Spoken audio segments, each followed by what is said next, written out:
I'm extremely happy for the recognition that the Institute is bestowing on me, not because it is a recognition of an individual's work over the last 33 and odd years, but more importantly, it's the recognition of a spirit,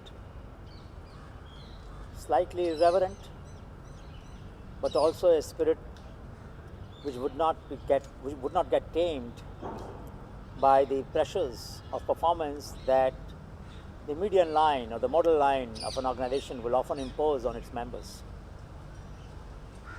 How did it all begin? More than 25 years ago, I came back from Bangladesh. I was paid international salary, very sumptuous compensation. And sometimes in our culture, when you have a lot of money, you suddenly start feeling guilty. I asked myself a question, am I getting all this wealth because I am very brilliant? I am a genius?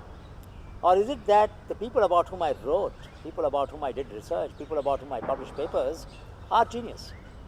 And if they are the ones who are genius, what did they get out of my income? I looked up my income tax return, and there wasn't a line which showed connection between what I was earning and what was going to the people whose knowledge made that earning possible. It occurred to me then that I was no different from other exploiters in society. A landlord exploits in the land market, money lender exploits in the money market, a trader may exploit in the commodity market, and I was an intellectual exploiting in the idea or knowledge market. Now when a professor feels that he or she is an exploiter, my goodness, that causes tremendous pain. So I took a small project from R&D committee, probably the smallest ever anybody would take, less than 10,000 rupees, hired a staff, Ram Kumar, did some review on ethical dilemma and value conflicts in management science. And I realized that while the dilemma is not unique, the resolution will have to be unique. Many people may have faced similar dilemma in their life, which I was facing at that time. And one day while going home, I don't know what happened, maybe I saw a honeybee, and then this concept came into mind that if only I could be like a honeybee, there'll be light in the life. And that's what happened that day. I realized that if we could do the cross-pollination, that means we connect people to people, learn from one place, formal sector to informal sector, within formal sector, cross-pollinate the knowledge. The people who provide knowledge should not remain anonymous. They should be acknowledged. We very seldom, but some people do cite personal communications in their writings. Not as often as they learn from people, but yes, sometimes we do. But very rarely do we cite the people on the street from whom we learn. So communication, acknowledgement. And third, if we learn something about the people, it should go back to them in their language in a manner that they can understand. If I get feedback, I improve my capability. Surely, if a farmer, an artisan, or a mechanic gets the feedback about what happened to the knowledge that he shared with us, he or she will also become wiser.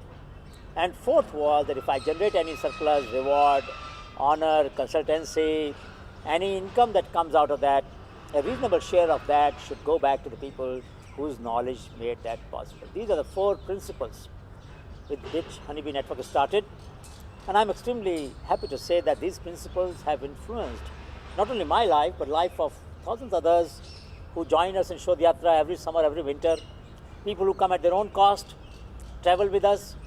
We have walked more than 5,000 kilometers in different parts of the country. Only 3 states are left, Tripura, Nagaland, and Arunachal Pradesh. And of course, Goa, 4 states are left. I've walked in the rest of the country. We also have a Shodh Yatra course. Thanks to the courses committee at that time and the PGP chair at that time, who believed that it would be meaningful if a student want to learn without a structured course, but learn from 4 teachers. And this is what we do in Shodh Yatras. 1 teacher is within us, 1 is among the peer, 1 is in the nature, and 1 among the common people. Not everybody will learn from each teacher equally, but the fact that we can learn from these 4 teachers makes this course exciting.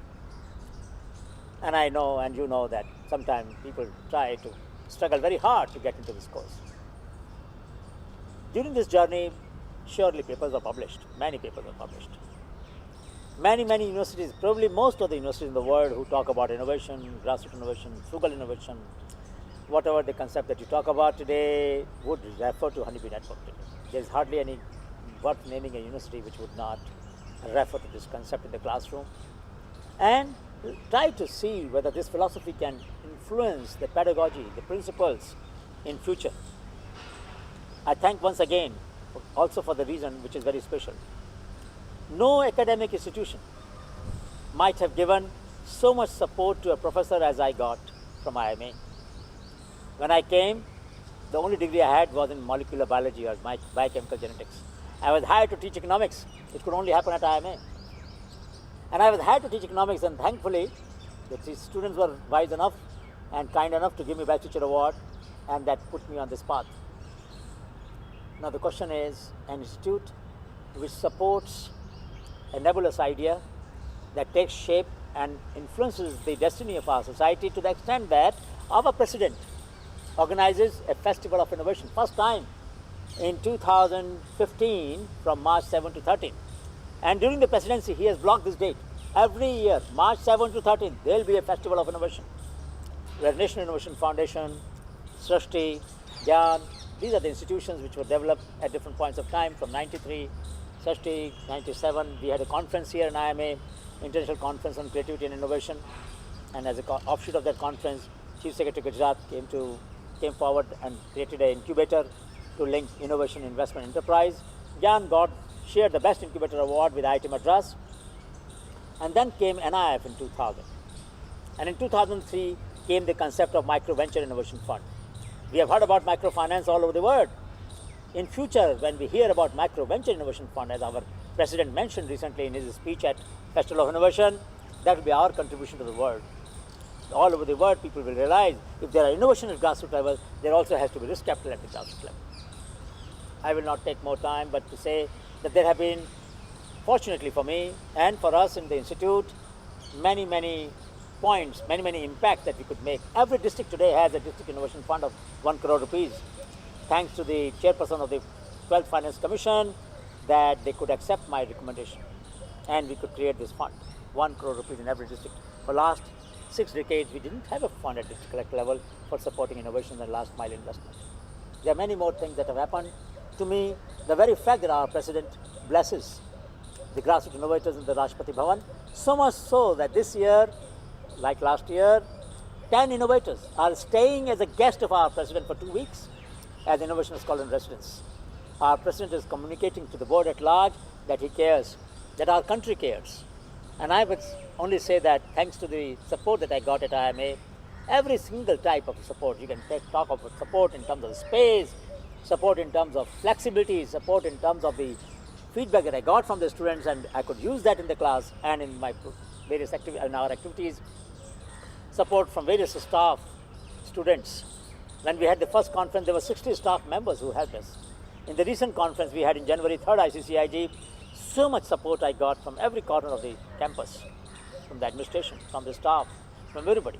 And this, no individual, no matter how brilliant that individual may be, cannot achieve whatever little we could achieve in Honeybee Network if there wasn't so much support from every quarter.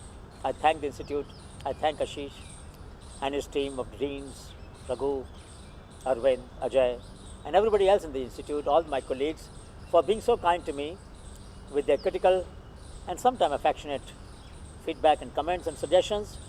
I'm not thanking everybody individually, but I can only tell you that this place has made what Honeybee Network today is, and justifiably so. We should take pride in having started a movement that proves that mind on the margin are not marginal minds. Thank you.